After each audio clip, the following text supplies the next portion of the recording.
asanteni sana kwa kuwa wavumilivu, na nimrudishie parish priest wetu Father Dennis Rogena kwa kutuandalia hizi tents ndio tuweze kukaa hata kama kuna mvua. Kwa hivyo watu wetu nawashukuru sana kwa kuwa wavumilivu. Kwanza kabisa narudisha shukrani kubwa kwa kanisa kwa kutupa neno ambalo limetufaa sana leo.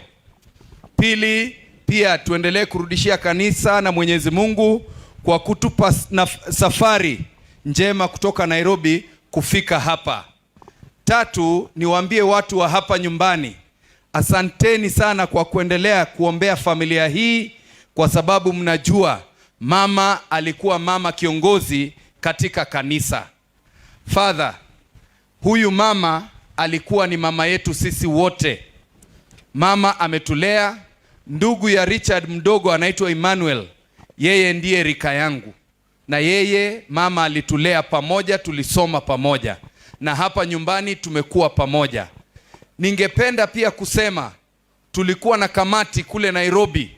Kamati hiyo tulikuwa tunasaidiana na ndugu yangu anaitwa Kevin Arwasa. Sijui yuko wapi Kevin Arwasa? Ameondoka? Ameondoka. Tulikuwa tunasaidiana na yeye na viongozi wengine wengi. Kuna Clive Ogwora na wengine wengi, sikuwa nimetengeneza list, kesho nitawatambua kule.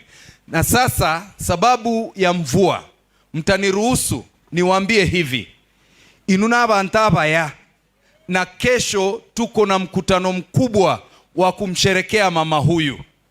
Mama huyu sisi hatuombolezi, sisi tunasherehekea, sababu mama huyu ameishi miaka mingi na amelea watoto shupavu.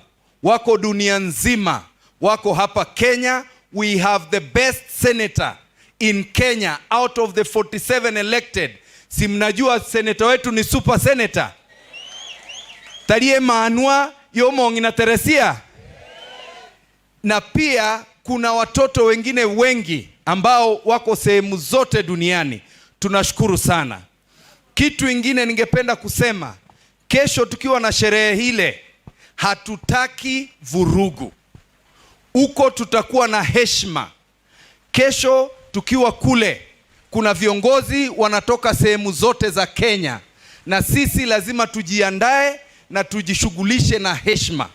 Kila mtu anajua mimi Kibagendi niko kwa one term na si support Ruto, lakini hiyo maneno sitasema kesho. Kesho ni kusherekea mambo ya mama. Taliboigo. Kitu kingine, aspirants, nilikuwa naomba mvua isinyeshe ili muweze kuzungumza leo, kwa sababu kesho tunataka kuwapea familia wakati mwepesi waweze kuomboleza mama. Na pia tutakuwa na wageni wengi mashuhuri ambao watakuwa na sisi kule. Hao wageni wataongozwa na kiongozi wetu, kiongozi wa hapa nyumbani, na yule anataka kuwa president wa Kenya, anaitwa Fred Okengo.